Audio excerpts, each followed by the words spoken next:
تو اس لیے کوئی یہ نہ سمجھے کہ ہمیں اپنی تربیت پر بہت بہت ہماری تربیت بہت اچھی ہے اور ہم نے اپنے بچوں کی اولاد کی تربیت بہت اچھی کی ہے. تو یاد رکھیے اللہ رب العزت نے فرمایا وَلَا تَقْرَبُوا الزِّنَا. ایک ہوتا ہے زنا کرنا اور ایک ہوتا ہے زنا کے قریب جانا. جب جب آپ کسی جانور کو چراگاہ کے قریب آس پاس چھوڑ دیتے ہیں اور وہ باہر سے جانور کھا پی رہا ہوتا ہے، وہاں باہر سے گھاس پھوس چل رہا ہوتا ہے، تو حتیٰ امکان یہ بہت 99% چانسز ہیں کہ وہ جانور اس چراگاہ کے اندر بھی چلا جائے. بالکل یہی حال نفس کا بھی ہے، کہ نفس بھی بالکل اسی طرح سے ہے کہ آپ کو اللہ تعالیٰ نے منع کر دیا ہے کہ وَلَا تَقْرَبُوا الزِّنَا، کہ زنا کے قریب بھی نہ جاؤ. ایک ہے وہ فعل کرنا، ایک ہے اس فعل کے قریب جانا. ہم اگر کسی سے دوستی یاری کرتے ہیں، کسی سے بات چیت کرتے ہیں، تو وہ زنا کے قریب جانا ہے. اور پھر ہمارا نفس جب اس کے ارد گرد گھومتا ہے گھومتا ہے گھومتا ہے، آپ نہیں جانتے کہ آپ کے دماغ کے اندر شیطان کیا کیا وسوسے لے کر آتا ہے. حتیٰ کہ شیطان نے نبیوں کو نہیں چھوڑا، ان کے دلوں میں وسوسے لے کر آیا. تو ہم تو بہت گناہگار اس دنیا داری کے اندر، اس دنیا کے اندر ڈوبے ہوئے لوگ ہیں. اس لیے رب کائنات نے فرمایا کہ وَلَا تَقْرَبُوا الزِّنَا، کہ زنا کے قریب بھی نہ جاؤ. کرنے کی بات ابھی نہیں کی، اللہ نے کہا کہ اس کے قریب بھی نہ جاؤ. إِنَّهُ كَانَ فَاحِشَةً، کہ بے شک یہ بہت بڑی بے حیائی ہے، کہ یہ بہت بڑی بے حیائی ہے. سیدنا ابو امامہ سے روایت ہے کہ ایک نوجوان نبی کریم صلی اللہ علیہ وسلم کی خدمت میں حاضر ہوا اور کہنے لگا یا رسول اللہ، مجھے زنا کرنے کی اجازت دے دیجیے. لوگ اس کی طرف متوجہ ہو کر اسے ڈانٹنے لگے اور اسے پیچھے ہٹانے لگے، لیکن نبی کریم صلی اللہ علیہ وسلم نے اس سے فرمایا میرے قریب آ جاؤ. وہ نبی کریم صلی اللہ علیہ وسلم کے قریب جا کر بیٹھ گیا. نبی کریم صلی اللہ علیہ وسلم نے اس سے پوچھا کیا تم اپنی والدہ کے حق میں بدکاری کو پسند کرو گے؟ اس نے کہا اللہ کی قسم کبھی نہیں، میں آپ پر قربان جاؤں. نبی کریم صلی اللہ علیہ وسلم نے فرمایا لوگ بھی اسے اپنی ماں کے لیے پسند نہیں کرتے. پھر پوچھا کیا تم اپنی بیٹی کے حق میں بدکاری کو پسند کرو گے؟ اس نے کہا اللہ کی قسم کبھی نہیں، میں آپ صلی اللہ علیہ وسلم پر قربان جاؤں. پھر نبی کریم صلی اللہ علیہ وسلم نے فرمایا لوگ بھی اسے اپنی بیٹی کے لیے پسند نہیں کرتے. پھر پوچھا کیا تم اپنی بہن کی حق میں بدکاری کو پسند کرو گے؟ اس نے کہا اللہ کی قسم کبھی بھی نہیں، میں آپ پر قربان جاؤں. نبی کریم صلی اللہ علیہ وسلم نے فرمایا لوگ بھی اسے اپنی بہن کے لیے پسند نہیں کرتے. پھر پوچھا کیا تم اپنی پھوپھی کے حق میں بدکاری کو پسند کرو گے؟ اس نے کہا اللہ کی قسم کبھی نہیں، آپ صلی اللہ علیہ وسلم پر قربان جاؤں. نبی کریم صلی اللہ علیہ وسلم نے فرمایا لوگ بھی اسے اپنی پھوپھی کے لیے پسند نہیں کرتے. پھر پوچھا کیا تم اپنی خالہ کے حق میں بدکاری کو پسند کرو گے؟ اس نے کہا اللہ کی قسم کبھی نہیں، میں آپ پر قربان جاؤں. آپ صلی اللہ علیہ وسلم نے فرمایا لوگ بھی اسے اپنی خالہ کے لیے پسند نہیں کرتے. پھر نبی کریم صلی اللہ علیہ وسلم نے اپنا دست مبارک اس کے جسم پر رکھا اور دعا کی کہ اے اللہ اس کے گناہ معاف فرما، اس کے دل کو پاک فرما اور اس کی شرمگاہ کی حفاظت فرما. راوی کہتے ہیں کہ اس کے بعد اس نوجوان نے کبھی کسی کی طرف توجہ بھی نہ کی. کتنی بڑی بات ہے. صحابی آئے نبی پاک کے پاس، انہوں نے یہ سوال کیا. نوجوان جو آیا تھا، مطلب صحابی سے مراد میرا کیا ہے کہ جس کی ملاقات نبی کریم صلی اللہ علیہ وسلم کی ایمان کی حالت میں جس نے ان سے ملاقات کی. تو ہم کس طرح سے یہ بات کہہ سکتے ہیں کہ ہمیں اپنی اولاد پر اپنی تربیت پر بھروسہ ہے؟ We can't do that. ہم اپنی اولاد کو اس طرح سے کھلے نہیں چھوڑ سکتے. ان کو نہیں معلوم کہ وہ اپنے نفس کے ساتھ کس قسم کی جنگ کے اندر مبتلا ہیں اور ان کا نفس ان کو کس طرف دھکیل رہا ہے، وہ نہیں جانتے. انہ کان فاحشہ، یقیناً وہ ہمیشہ سے بڑی بے حیائی ہے. رب العزت نے زنا کی سختی کو بیان کرتے ہوئے فرمایا کہ زنا بے حیائی ہے، وہ فطرت انسانی کے اندر بڑی برائی ہے اور انسان کی عقل اور شریعت میں یہ بڑی بڑی برائی ہے. انسان کی عقل خود بھی اس کو برا سمجھتی ہے. زنا اللہ تعالیٰ کے حکم کی نافرمانی ہے. اللہ تعالیٰ معاشرے کو پاک رکھنا چاہتا ہے اور زنا پاکیزگی کے راستے کی رکاوٹ ہے. زنا عورت اور اس کے گھر والوں کے حق میں بہت بڑی برائی ہے. عورت کا زنا شوہر کے لیے بہت بہت تکلیف دہ ہے. عورت کے زنا سے شوہر کا بستر خراب ہوتا ہے اور اس کا حسب نسب مشکوک ہو جاتا ہے. وَسَاءَ سَبِيلًا، اور برا راستہ ہے، یعنی زنا کا راستہ بہت برا ہے. واقعہ معراج کے حوالے سے رسول اللہ صلی اللہ علیہ وسلم فرماتے ہیں ہم آگے چلے، پھر ایک تنور جیسی چیز پر آئے. راوی نے بیان کیا کہ میرا خیال ہے کہ آپ صلی اللہ علیہ وسلم کہا کرتے تھے اس میں شور کی آواز تھی.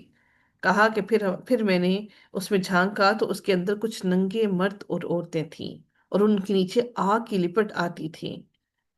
جب آگ انہیں اپنی لپیٹ میں لے لیتی تو وہ چلانے لگتے۔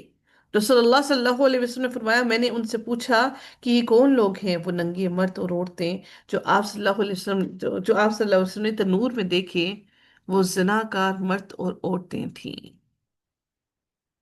سیدنا ابو ہریرہ سے روایت ہے کہ رسول اللہ صلی اللہ علیہ وسلم نے فرمایا، تین آدمیوں سے اللہ تعالیٰ قیامت کے روز بات نہیں کرے گا: ایک بوڑھا بدکار، زنا کرنے والا، دوسرے بال بچے والا مغرور کے باوجود محتاجی کے اپنی گھمنڈ کی وجہ سے نوکری اور محنت نہ کرے، تیسرے جھوٹا بادشاہ۔ رسول اللہ صلی اللہ علیہ وسلم نے فرمایا کہ جب زنا کرنے والا زنا کرتا ہے تو زنا کے وقت اس کا ایمان نہیں رہتا، اور جب چوری کرنے والا چوری کرتا ہے تو چوری کے وقت اس کا ایمان نہیں رہتا، لیکن اس کے بعد بھی توبہ کا دروازہ کھلا ہوا ہے۔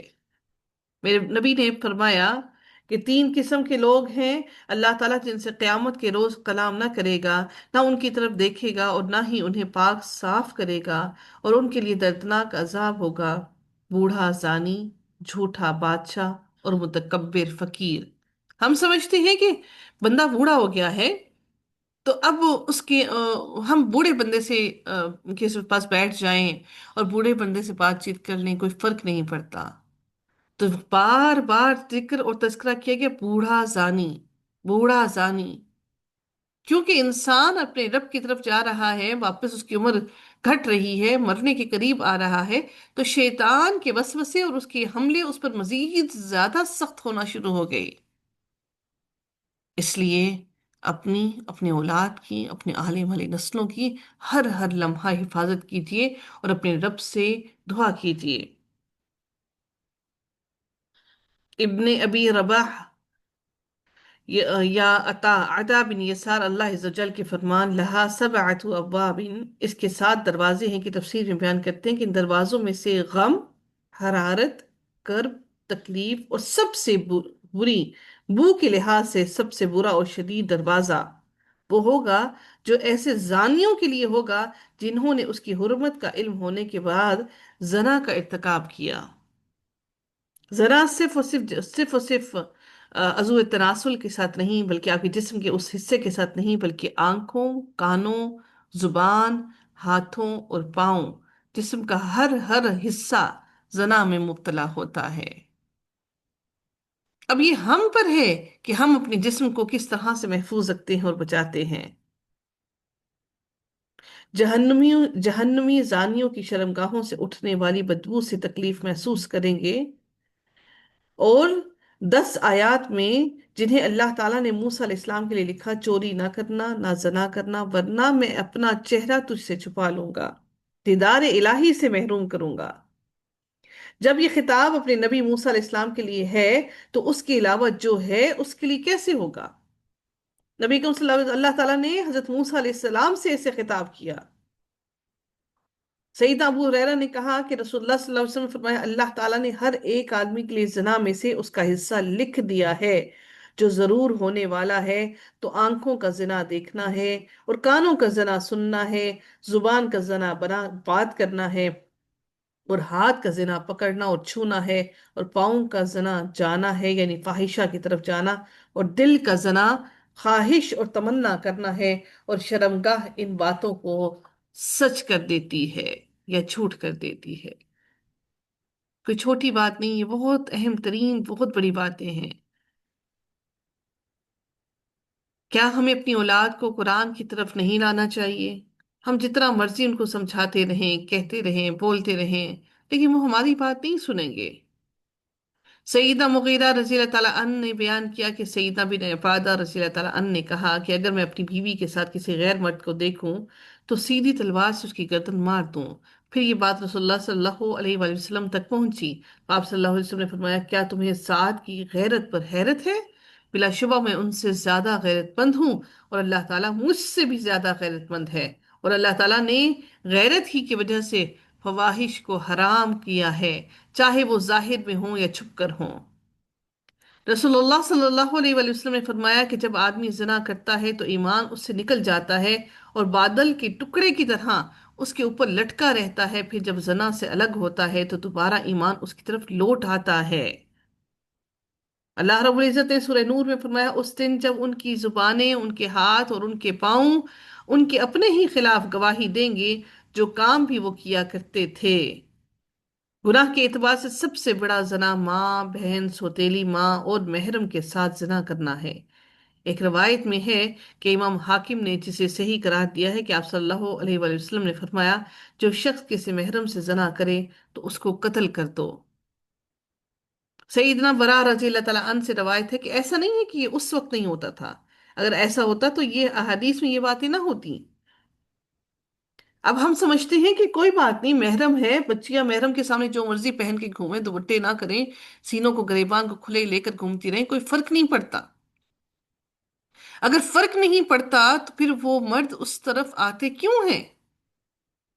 آپ دلوں کے اندر اٹھنے والے وسوسے کو نہیں جانتے، آپ دلوں کے اندر آنے والی اس تبدیلی کو نہیں جانتے، آپ دلوں کے اندر اس پریشانی کو نہیں جانتے۔ میرا رب جانتا ہے دلوں کے بھید کو۔ پھر ہم کس طرح سے اپنی بیٹیوں کو، اپنے بچوں کو محرم رشتوں کے آگے کھلے عام جس طرح دل چاہے گھومتا پھرتا چھوڑ دیں؟ خدا را اپنی اولاد پر، اپنے آنے والی نسلوں پر رحم کیجئے۔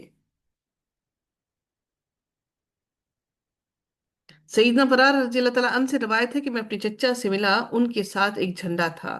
میں نے ان سے پوچھا کہاں کا ارادہ ہے؟ کہا مجھے رسول اللہ صلی اللہ علیہ وسلم نے اس آدمی کی طرف بھیجا ہے جس نے اپنے باپ کی بیوی سے شادی کر رکھی ہے، اور حکم دیا ہے کہ میں اس کی گردن مار دوں اور اس کا مال لے لوں۔ اچھا، پہلے زمانہ جاہلیت میں کیا ہوتا تھا کہ شادی کرنے کا طریقہ یہ ہوتا تھا کہ جب وہ کسی عورت کا دل کرتا تھا کسی سے شادی کرنے کا، تو وہ اپنے گھر کے باہر ایک جھنڈا گاڑ دیتی تھی۔ نبی کریم صلی اللہ علیہ وسلم کے زمانے میں یہ ایسا ہوتا تھا، اور پھر تمام مرد آتے تھے، اس کے ساتھ زنا کرتے تھے، اس کے ساتھ ہم بستری کرتے تھے۔ اور پھر کیا ہوتا تھا کہ جب وہ حاملہ ہو جاتی تھی اور پھر جو اس کا بچہ پیدا ہوتا تھا، اب اس کی مرضی ہوتی کہ وہ بچہ وہ کس مرد کے ساتھ منسوب کرے۔ وہ ظاہر دولت کے لحاظ سے جس مرد کو چاہتی تھی وہ پسند کرتی تھی، اور پھر اس کے ساتھ وہ منسوب کر دیتی تھی۔ اس طرح سے شادی کا رواج ہوا کرتا تھا۔ لیکن جو اچھے گھرانے تھے، جس طرح سے حضرت خدیجہ رضی اللہ تعالیٰ عنہا کا گھرانہ تھا، وہاں پر اس وقت بھی نکاح کا سسٹم وقوع پذیر تھا، وہاں پر وہ اس وقت بھی نکاح کیا کرتے تھے۔ اللہ تعالیٰ نے سورہ نور میں زنا کے بارے میں حکم دیا، فرمایا کہ زانیہ عورت اور زانی مرد دونوں میں سے ہر ایک کو تم 100 کوڑے مارو۔ یہ وہ ہیں جو غیر شادی شدہ ہیں، اور ان دونوں کے بارے میں اللہ تعالیٰ کے دین میں نرمی تمہیں دامن گیر نہ ہو، یعنی تمہارے دل میں کوئی نرمی نہ آئے، اگر تم اللہ تعالیٰ اور آخرت کے دن پر ایمان رکھتے ہو۔ اور ان دونوں کی سزا کے وقت اہل ایمان کا ایک گروہ ضرور موجود رہے، وہ ضرور اس لیے موجود رہے تاکہ ان کے ایمان کو مزید بڑھا دے اور ان کے دل کو مزید تقوی نصیب ہو۔ اسلام شادی شدہ زانی کو رجم کرنے کی سزا دیتا ہے۔ اسلام عورتوں اور مردوں کی مخلوط مجالس پر پابندی عائد کرتا ہے۔ اسلام غیر محرم عورتوں کی طرف دیکھنے، ان سے ملنے اور کلام کرنے پر پابندی عائد کرتا ہے۔ اسلام مردوں اور عورتوں کی تنہائی میں ایک جگہ رہنے کی ممانعت کرتا ہے۔ اسلام عورتوں کے گھر سے باہر بند سور کر نکلنے پر پابندی عائد کرتا ہے۔ اسلام ایسی چیزوں پر پابندی عائد کرتا ہے جس کے نتیجے میں نکاح میں مشکلات ہو جائیں۔ اسلام عورتوں کو حجاب کرنے کا حکم دیتا ہے۔ اسلام نوجوان لوگوں کی شادی کی تلقین کرتا ہے، کیونکہ نوجوانی میں انسان کی جذبات بہت اونچے ہوتے ہیں، نفس زیادہ انسان کے کنٹرول سے باہر ہوتا ہے۔ اسلام شادی کی وجہ سے تنگ دست ہو جانے کے خوف کو دور کرتا ہے اور زنا کی سخت سزا مقرر کرتا ہے۔ اسلام میں غیر شادی شدہ زانی کی سزا 100 کوڑے، لیکن شادی شدہ زانی کی سزا پتھروں سے رجم کرنے کا حکم ہے۔ یعنی دنیا میں ہی اس کو اتنی سزا دے دو کہ وہ اس سزا سے، یعنی کہ باقی سزاؤں میں قتل، جیسے کسی نے قتل کیا تو کیا کہا گیا کہ اس کی گردن اڑا دو، اس کو قتل کر دو، لیکن اس کے لیے کہا گیا کہ پتھر مار مار کر رجم کرو، ہر ہر پتھر تکلیف دینے کے لیے کافی ہو۔ خوشبو لگا کر گھر سے باہر نکلنے کی وہ بھی ممانعت ہے۔ رسول اللہ صلی اللہ علیہ وسلم نے فرمایا جو عورت بھی خوشبو لگا کر لوگوں کے پاس سے گزرے کہ لوگ اس کی خوشبو پائیں تو وہ عورت زانیہ ہے۔ غیر محرم کے ساتھ ملنے کی بھی ممانعت کی گئی۔ نبی کریم صلی اللہ علیہ وسلم نے فرمایا اگر کوئی مرد کسی عورت کے ساتھ ہرگز تنہائی میں نہ ملے اللہ یہ کہ اس کا محرم ساتھ ہو، نہ ہی عورت محرم کے بغیر سفر کرے۔ ارشاد نبی ہے کہ تم لوگ ایسی عورتوں کے گھروں میں داخل نہ ہو جن کے شور گھروں پر نہ ہو، کیونکہ شیطان تم میں سے ہر کسی کے اندر اس طرح گردش کر رہا ہے جس طرح خون کرتا ہے۔ پھر بچے ہمارے بڑے آرام سے کہہ دیتے ہیں کہ کیا بات ہے، آپ لوگوں کو ہم پر بھروسہ نہیں؟ یہ اللہ کا اور اس کے نبی کا فرمان ہے، تو ہم اپنی اولاد کی باتوں پر بھروسہ کر لیں اور اللہ اور اس کے نبی کی باتوں پر نعوذ باللہ ان کو اگنور کر دیں؟ غیر محرم کو چھونے کی ممانعت کرتا ہے۔ ارشاد نبی ہے کہ غیر محرم عورت کو چھونے سے بہتر ہے کہ وہ مرد اپنے سر پر لوہے کی سیخ چبھو لے۔ ایک دوسرے کا سطر دیکھنے کی بھی ممانعت ہے۔ نبی کریم صلی اللہ علیہ وسلم نے فرمایا کوئی عورت کسی دوسری عورت کا سطر نہ دیکھے۔ مرد مرد کا، عورت عورت کا بھی سطر دیکھنے کی ممانعت ہے۔ بڑی آسانی سے خواتین بیٹھتی ہیں، کسی کے سامنے بھی بیٹھ کے بچوں کو فیڈ کروا لیتی ہیں، کوئی بات نہیں، عورتیں ہی تو ہیں، کیا فرق پڑتا ہے؟ اچھا، اکٹھا سونے کی بھی ممانعت ہے۔ نبی کریم صلی اللہ علیہ وسلم کا ارشاد ہے کہ کوئی مرد دوسرے مرد کے ساتھ یا کوئی عورت کسی دوسری عورت کے ساتھ ایک چادر میں نہ وہ لیٹے اور نہ ہی وہ ایک چادر میں سوئے۔ اچھا، ہم کیا کرتے ہیں دیکھیے، وہ جی ڈھیر سارے رشتے دار آگے سارے کے سارے لیٹ کے اکٹھے ہی سارے سو گئی، عورتیں بھی مرد بھی، ایک ہی چادر لی، ایک ہی کمبل لیا، اسی میں لیٹ کے سو گئے۔ مطلب ایک ہم جنس کو بھی ایک ہی چادر کے اندر سونے کی ممانعت ہے۔ اسلام نے کتنی واضح طور پر چیزوں کو کھول کھول کھول کھول کر بیان کیا، اتنی زیادہ سختی کی، اور ہم سمجھتے ہیں کہ ہم زیادہ اوور کانشیس ہو رہے ہیں۔ یہ میری اور آپ کی بات نہیں ہے، یہ ہمارے دین نے ہمیں سکھایا، ہمارے رب نے ہمیں سکھایا۔ اور غیر نہ محرم کے سامنے اظہار زینت کی ممانعت کیسے کی؟ اللہ تعالیٰ نے سورہ نور میں فرمایا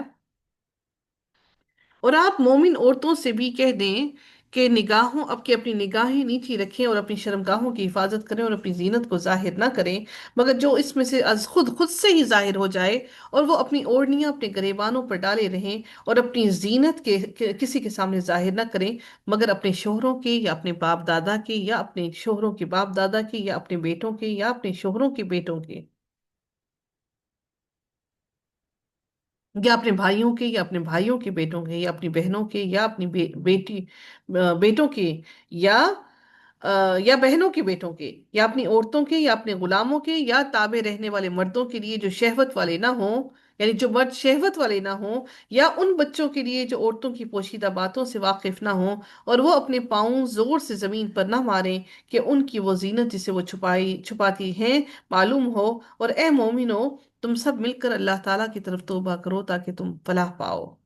نبی کریم صلی اللہ علیہ وسلم نے فرمایا اب غیر مردوں کو بلا ضرورت آواز سنانے کی بھی ممانعت ہے۔ وہ کیا ہے کہ دوران نماز کسی ضرورت کے لیے مثلا امام کی بھول وغیرہ مرد سبحان اللہ کہیں لیکن عورتیں تالی بجائیں، یعنی عورتوں کی آواز مردوں تک نہ پہنچے بلا وجہ۔ اسلام گانے بجانے کی بھی ممانعت کرتا ہے۔ رسول اللہ صلی اللہ علیہ وسلم نے فرمایا اس امت کے لوگوں پر زمین میں دھنسنے، شکلیں مسخ ہونے اور آسمان سے پتھروں کی بارش برسنے کا عذاب آئے گا۔ کسی صحابی نے عرض کیا یا رسول اللہ یہ کب ہوگا؟ آپ صلی اللہ علیہ وسلم نے فرمایا جب گانے بجانے والی عورتیں ظاہر ہوں گی، آلات موسیقی عام استعمال ہوں گے اور شرابیں پی جائیں گی۔ آج دیکھتے ہیں کہ آج ہر بات میں میوزک ہوتا ہے، ہر چیز میں میوزک ہوتا ہے۔ تو یاد رکھیے کہ یہ میوزک اور زنا یہ شیطان کے ہتھیار ہیں، اور میوزک شیطان کی نماز ہے، اس کی عبادت ہے میوزک۔ پھر اللہ رب العزت اگلی آیت میں فرماتے ہیں وَلَا تَقْتُلُوا النَّفْسَ الَّتِي حَرَّمَ اللَّهُ إِلَّا بِالْحَقِّ، اور کسی جان کو اور کسی جان کو جسے اللہ تعالیٰ نے حرام ٹھہرایا ہے قتل نہ کرو مگر حق کے ساتھ. یعنی یعنی کیا اس سے کیا مراد ہے کہ ہر حکم ہر نفس کے لیے ہے جسے قتل کو اللہ تعالیٰ نے حرام ٹھہرایا، خواہ وہ مسلمان ہو یا کافر، آزاد ہو یا غلام. اللہ تعالیٰ نے منع کیا کسی کو بھی قتل کرنے سے. اللہ تعالیٰ فرماتے ہیں وَمَنْ قُتِلَ مَظْلُومًا فَقَدْ جَعَلْنَا لِوَلِيِّهِ سُلْطَانًا فَلَا يُسْرِفْ فِي الْقَتْلِ إِنَّهُ كَانَ مَنْصُورًا. اور جو کوئی مظلومانہ قتل کیا گیا تو یقیناً ہم نے اس کے ولی کو پورا غلبہ دیا ہے، چنانچہ وہ قتل سے حد سے نہ بڑھے، یقیناً وہ مدد دیا ہوا ہوگا. یعنی اگر کسی کا قتل کر دیا گیا ہے تو وہ اس کا پوری طرح سے قتال لے سکتا ہے. قتال چاہے تو لے سکتا ہے، اگر چاہے تو وہ اس کا یعنی اس کا قتل کرنے کا قصاص لے سکتا ہے، اور اگر چاہے تو قصاص لے، اگر چاہے تو وہ اس کو معاف کر دے، اور اگر وہ چاہے تو اس کا پورا پورا بدلہ لے سکتا ہے، لیکن اس سے حد سے نہ بڑھے. نبی کریم صلی اللہ علیہ وسلم نے فرمایا 7 مہلکات سے بچو. آپ نے ان میں کسی جان کو جس کا اللہ تعالیٰ نے قتل کرنا حرام قرار دیا ہے، ناحق قتل کرنے کا بھی ذکر فرمایا. اور ایک آدمی نے نبی کریم صلی اللہ علیہ وسلم سے عرض کیا اللہ کے ہاں کون سا گناہ بڑا ہے؟ آپ نے فرمایا یہ کہ تو اللہ تعالیٰ کے لیے کوئی شریک مقرر کرے حالانکہ اس نے تجھے پیدا کیا ہے. پھر اس نے کہا اس کے بعد کون سا؟ آپ نے فرمایا یہ کہ تو اپنی اولاد کو اس اندیشے سے قتل کرے کہ وہ تیرے ساتھ کھائے گی. اس نے عرض کیا پھر کون سا؟ آپ نے فرمایا یہ کہ تو اپنے پڑوسی کی بیوی سے زنا کرے.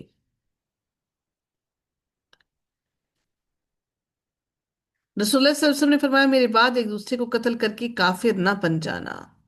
بندہ اپنے دین کے بارے میں وسعت اور کشادگی میں رہتا ہے جب تک کہ وہ کسی حرام خون یا قتل کا ارتکاب نہ کر لے. اس لیے قتل کرنے کی سختی سے ممانعت کی گئی. یہ معاشرتی برائیاں ہیں. یعنی ہم نے پہلی معاشرتی برائی کیا پڑھی؟ ہم نے پڑھی کہ اپنی اولاد کو مفلسی کے ڈر اور خوف سے نہ قتل کرو. دوسری ہم نے پڑھی کہ دوسری ہم نے کیا پڑھی؟ ہم نے دوسری میں یہ پڑھا کہ زنا کے قریب بھی نہ جاؤ. تیسری ہم نے یہ معاشرتی برائی کیا پڑھی کہ قتل نہ کرو. اب چوتھی بات ہم کیا پڑھنے لگے ہیں؟ اللہ تعالیٰ اگلی آیت میں مزید ارشاد فرماتے ہیں کہ وَلَا تَقْرَبُوا مَالَ الْيَتِيمِ إِلَّا بِالَّتِي هِيَ أَحْسَنُ حَتَّى يَبْلُغَ أَشُدَّهُ وَأَوْفُوا بِالْعَهْدِ إِنَّ الْعَهْدَ كَانَ مسؤولا. اور یتیم کے مال کے قریب نہ جاؤ مگر اس طریقے سے جو بہت ہی اچھا طریقہ ہو، یہاں تک کہ وہ اپنی جوانی کو پہنچ جائے، اور عہد کو پورا کرو، یقیناً عہد کے بارے میں سوال کیا جائے گا. اللہ تعالیٰ نے اب اس آیت کریمہ کے اندر یتیم کے مال کی بھی حفاظت کا حکم دے دیا. نبی کریم صلی اللہ علیہ وسلم نے فرمایا جس مسلمان نے مسلم ماں باپ دونوں کی طرف سے یتیم ہو جانے والے بچے کو اپنے کھانے پینے میں اپنے ساتھ رکھا یہاں تک کہ اللہ تعالیٰ نے اس یتیم کو غنی کر دیا تو اس کے لیے قطعی طور پر جنت واجب ہو جائے گی. سیدنا ابو ہریرہ بیان کرتے ہیں کہ رسول اللہ صلی اللہ علیہ وسلم نے فرمایا اے اللہ میں 2 کمزوروں یتیم اور عورت کے حقوق کو ممنوع اور حرام قرار دیتا ہوں. یعنی یتیم بھی کمزور ہے اور عورت بھی کمزور ہے. یہ دونوں کمزور ہیں کہ جو کوئی انسان ان کے حقوق کو کھائے تو اللہ نبی صلی اللہ علیہ وسلم نے فرمایا کہ میں اس کو حرام قرار دیتا ہوں. حتی یبلغ اشدہ یعنی یہاں تک کہ وہ اپنی جوانی کو پہنچ جائے. جب یتیم عاقل اور بالغ ہو جائے تو وہ خود اپنے معاملات کا سرپرست بن جائے گا، جس کے لیے اللہ تعالیٰ نے ارشاد فرمایا سورہ نساء میں اور یتیموں کو جانچتے رہو یہاں تک کہ وہ نکاح کی عمر کو پہنچ جائیں، پھر اگر تم ان میں سمجھ بوجھ محسوس کرو تو ان کے مال ان کے حوالے کر دو، اور اس ڈر سے کہ وہ بڑے ہو جائیں گے ان کا مال فضول خرچی سے جلدی کرتے ہوئے نہ کھا جاؤ. جو مالدار ہے تو لازم ہے کہ وہ بچے اور جو محتاج ہے تو لازم ہے کہ وہ معروف طریقے سے کھائے. جب تم ان کا مال ان کے حوالے کرنے لگو تو ان پر گواہ بناؤ اور اللہ تعالیٰ ہی حساب لینے والا ہے، تاکہ سب کو معلوم ہو جائے کہ تم نے اس کو اس کا مال دے دیا. نصفی رحمت اللہ علیہ نے کہا کہ جب وہ 18 برس کو پہنچ جائے، اور باقیوں نے کہا کہ وہ عمر ہے جس میں انسان اپنے نفع اور نقصان کو سمجھنے کے قابل ہو جاتا ہے. اور عہد کو پورا کرو، یعنی لوگوں سے جو تم نے عہد و پیمان کیا ہے اس کو پورا کرو. اس کے لیے اللہ نے فرمایا کہ ان العہد کان مسعولا، مسئولہ یعنی جو تم نے عہد کیا ہے اس عہد کے بارے میں تم سے سوال کیا جائے گا. اللہ تعالیٰ عہد توڑنے والے سے اس کی بدعہدی کے بارے میں ضرور سوال کریں گے. ہم عہد کو بہت چھوٹی سی بات سمجھتے ہیں، جبکہ عہد کوئی چھوٹی بات نہیں ہے.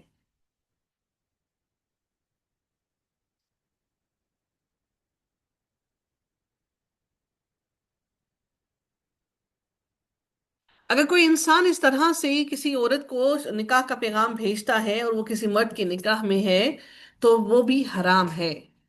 اس کی حتیٰ کہ کوئی بیوہ عورت ہے تو بیوہ عورت کو بھی اگر وہ عدت میں ہے تو اس عدت کے دوران بھی نکاح کا پیغام نہیں بھیجا جا سکتا.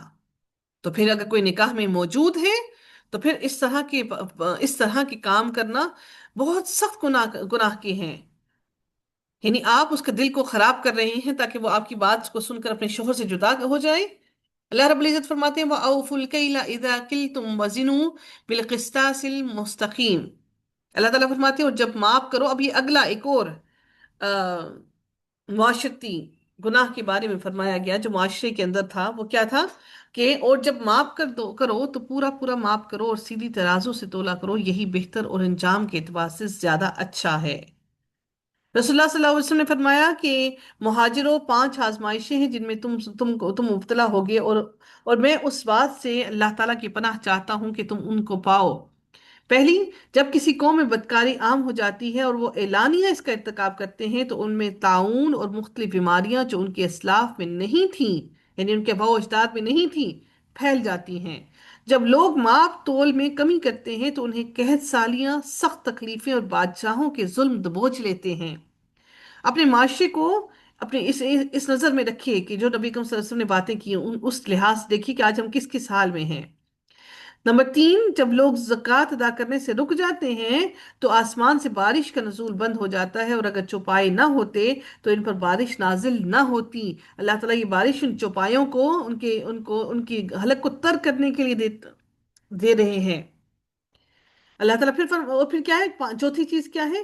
جب یہ لوگ اللہ تعالیٰ اور اس کے رسول کے عہد و پیمان کو توڑتے ہیں تو اللہ تعالیٰ ان پر ان کے دشمنوں جن کا تعلق ان کے غیروں سے ہوتا ہے کو مسلط کر دیتا ہے، جو ان سے ان کے پاس اموال چھین لیتے ہیں. پانچویں چیز کیا؟ اور جب مسلمانوں کے حکمران اللہ تعالیٰ کی کتاب کے مطابق فیصلہ نہیں کرتے اور ان کی نازل کردہ قوانین کو ترجیح نہیں دیتے تو اللہ تعالیٰ اس کو آپس میں لڑا دیتا ہے. آج جو سوڈان میں ہو رہا ہے، کیا ہو رہا ہے؟ سوڈان میں یہی کچھ ہو رہا ہے نا. مسلمان گروہ ایک دوسرے کو مار رہے ہیں، قتل کر رہے ہیں، اور اس طرح سے کر رہے ہیں کہ شاید اس انداز میں کوئی کافر بھی قتل نہ کرے. اس طرح سے بری طرح سے ان کو مارا جا رہا ہے. اللہ تعالی ہمارے حال پر ہم سب لوگوں پر رحم فرمائے. نبی کریم صلی اللہ علیہ وسلم جب مدینہ تشریف لائے تو مدینہ والے ماپ میں سب سے برے تھے، یعنی کم تولتے تھے اور کم ماپتے تھے. جیسے دغاباز ہوتے اس زمانے میں کیا کرتے تھے. پھر اللہ سبحانہ تعالیٰ نے یہ آیت اتاری، خرابی ہے کم ناپنے والوں کے لیے. اور اللہ تعالیٰ نے اس آیت کو جب نازل فرمایا تو اس کے بعد انہوں نے اپنے حالات کو بہتر کر لیا. اللہ تعالیٰ نے فرمایا ذَلِكَ خَيْرٌ وَأَحْسَنُ تَأْوِيلًا، یہی بہتر ہے اور انجام کے اعتبار سے زیادہ اچھا ہے. اللہ تعالیٰ پھر اگلی آیت میں مزید ارشاد فرماتے ہیں وَلَا تَقْفُ مَا لَيْسَ لَكَ بِهِ عِلْمٌ، اور اس چیز کے پیچھے نہ پڑو جس کا تمہیں کوئی علم نہیں. یقیناً کان، آنکھ اور دل، ان میں سے ہر ایک کے متعلق سوال ہوگا. علم انسان کو اپنے حواس سے ہوتا ہے، اور انسان کے تمام حواس عقل اور اس کے اعضاء اللہ تعالیٰ کی امانت ہیں. اس امانت کے بارے میں اس سے سوال کرنا ہے جس نے یہ قوتیں عطا کی ہیں. وہ پوچھے گا تم سے کہ تم نے میری دی ہوئی ان امانتوں کو کیسے کیسے استعمال کیا. سیدنا ابو ہریرہ بیان کرتے ہیں کہ رسول اللہ صلی اللہ علیہ وسلم نے فرمایا آدمی کے جھوٹا ہونے کے لیے یہی بات کافی ہے کہ وہ جو جو سنے اسے بغیر تحقیق کیے آگے بیان کر دے. یہ انسان کے لیے جھوٹا ہونے کی علامت ہے. نبی کریم صلی اللہ علیہ وسلم نے فرمایا جو شخص دوسرے لوگوں کی بات سننے کے لیے کان لگائے جو اسے پسند نہیں کرتے یا اس سے بھاگتے ہیں تو قیامت کے دن اس کے کانوں میں سیسا پگھلا کر ڈالا جائے گا. کسی کی بات کو سننا بھی سخت گناہ ہے. اللہ تعالیٰ سورہ یاسین میں فرماتے ہیں آج ہم ان کے منہوں پر مہر لگا دیں گے اور ان کے ہاتھ ہم سے کلام کریں گے اور ان کے پاؤں گواہی دیں گے جو بھی وہ کمایا کرتے تھے. ولا تمشي في الأرض مراحا إنك لن تخرق الأرض ولن تبلغ الجبال طولا. اور زمین میں اکڑ کر نہ چلو، یقیناً تم زمین کو کبھی نہیں پھاڑ سکو گے اور نہ کبھی پہاڑوں کی بلندی کو پہنچ سکو گے. یعنی تمہارا تکبر اس زمین کو نہیں پھاڑ سکتا، اور نہ ہی تمہارا فخر. انسان ہمیشہ اونچی چیز پر فخر کرتا ہے. تم جتنا مرضی فخر کر لو، لیکن تم پہاڑوں کی بلندی تک نہیں پہنچ سکتے. تم اتنے اونچے نہیں ہو سکتے کہ پہاڑوں کی بلندی تک پہنچ سکو. اللہ تعالیٰ کو اکڑ کر چلنا ہرگز پسند نہیں. جنگ احد میں سب صحابہ کے مقابلے میں آپ صلی اللہ علیہ وسلم نے اپنی تلوار سیدنا ابو دجانہ رضی اللہ تعالیٰ عنہ کو عطا فرمائی. وہ کافروں کے سامنے اکڑ اکڑ کر چلنے لگے. یہ دیکھ کر آپ صلی اللہ علیہ وسلم نے فرمایا اللہ تعالیٰ کو یہ حال پسند نہیں، مگر اس وقت پسند ہے. یعنی وہ کافروں کو وہ دکھا رہے تھے. عمرہ قضا کے موقع پر آپ صلی اللہ علیہ وسلم نے صحابہ کرام کو رمل کا حکم دیا. اس سے بھی یہی مقصود تھا. فتح مکہ کے وقت آپ صلی اللہ علیہ وسلم نے اور سب صحابہ نے کافروں کے سامنے ایسا ہی پرشکوہ مظاہرہ کیا. یعنی وہاں پر انہوں نے نبی کریم صلی اللہ علیہ وسلم نے تمام صحابہ کو ان کی طاقت کے باوجود بھی ان کو یہ سمجھانے کی کوشش کی کہ اپنی طاقت پر فخر نہ کریں، اپنی طاقت پر غرور و تکبر نہ کریں. اللہ تعالیٰ نے پھر اگلی آیت میں فرمایا کل ذالک کان سیئہ عند ربک مکروہا. یہ سب کام، ان کی برائی آپ کے رب کے نزدیک ہمیشہ سے ناپسندیدہ ہے. یہ تمام جو ابھی ہم نے افعال پڑھے، یہ تمام اخلاقی برائیاں ہمارے معاشرے کے اندر جو ہیں، ان سب کو اللہ نے پھر اکٹھا ذکر کر دیا کہ یہ سب کام ان کی برائی آپ کے رب کے نزدیک ہمیشہ سے ناپسندیدہ ہے. ذَلِكَ مِمَّا أَوْحَى إِلَيْكَ رَبُّكَ مِنَ الْحِكْمَةِ وَلَا تَجْعَلْ مَعَ اللَّهِ إِلَٰهًا آخَرَ فَتُلْقَىٰ فِي جَهَنَّمَ مَلُومًا مَدْحُورًا. یہ اس میں سے حکمت کی باتیں ہیں جو آپ کے رب نے آپ کو وحی کی ہیں. اور اللہ تعالیٰ کے ساتھ کوئی دوسرا معبود نہ بناؤ ورنہ تجھے ملامت زدہ دھتکارا ہوا جہنم میں ڈال دیا جائے گا. ملامت زدہ دھتکارا ہوا تمہیں جہنم میں ڈال دیا جائے گا. افا اصفاکم ربکم بالبنین واتخذ من الملائکۃ اناثا انکم لتقولون قولا عظیما. کیا پھر تمہارے رب نے تمہیں بیٹوں کے لیے منتخب کیا اور اپنے لیے فرشتوں میں سے بیٹیاں بنا لی؟ بلا شبہ تم یقیناً بہت بڑی بات کہتے ہو. سیدہ ابو ہریرہ رضی اللہ تعالیٰ عنہ نے بیان کیا کہ نبی کریم صلی اللہ علیہ وسلم نے فرمایا مجھے ابن آدم نے جھٹلایا، حالانکہ اس کے لیے یہ مناسب نہ تھا مجھے جھٹلانا. یہ ہے کہ میں اس کو دوبارہ پیدا نہیں کروں گا. حالانکہ میرے لیے دوبارہ پیدا کرنا اس کی پہلی مرتبہ پیدا کرنے سے مشکل نہیں. اس کا مجھے گالی دینا یہ ہے کہ کہتا ہے کہ اللہ تعالیٰ نے اپنا بیٹا بنایا ہے، حالانکہ میں ایک ہوں، بے نیاز ہوں، نہ میرے لیے کوئی اولاد ہے اور نہ میں کسی کی اولاد ہوں اور نہ کوئی میرے برابر ہے. اللہ رب العزت سے دعا ہے کہ میرا رب، میرا پروردگار ہم سب کو راہ راست عطا فرمائے. اللہ تعالیٰ ہماری اولاد کی حفاظت فرمائے، ہماری حفاظت فرمائے. اللہ رب العزت ہم سب سے راضی ہو جائے، ہمیں شیطان کے وسوسوں سے محفوظ رکھے، اور اللہ تعالیٰ ہمیں اچھی تربیت کرنے والی مائیں بنائے. جو کوتاہیاں غلطیاں ہم سے اپنی زندگی میں ہو گئی ہیں، اللہ رب العزت ہماری اولاد کو ان کوتاہیوں غلطیوں سے محفوظ فرما لے. رب کائنات ہمیں شیطان اور اس کے گروہوں سے محفوظ فرما لے. اللہ تعالیٰ ہماری حفاظت فرما لے. اللہ تعالیٰ ہمارے نفس کی حفاظت فرما لے. اللہ تعالیٰ ہماری آنکھوں کی، ہمارے کانوں کی، ہمارے دل کی، ہمارے جسم کے ہر ہر حصے کی حفاظت فرمائے. میرا رب ہم سب کے لیے کافی ہو جائے. وآخر دعوانا الحمد للہ رب العالمین. صلی اللہ تعالی علی خیرہ خلقہ اجمعین برحمتک یا ارحم الراحمین. سبحانک اللہم وبحمدک نشہد اللہ الہ الا انت نستغفرک ونتوب الیک. السلام علیکم ورحمۃ اللہ وبرکاتہ. وعلیکم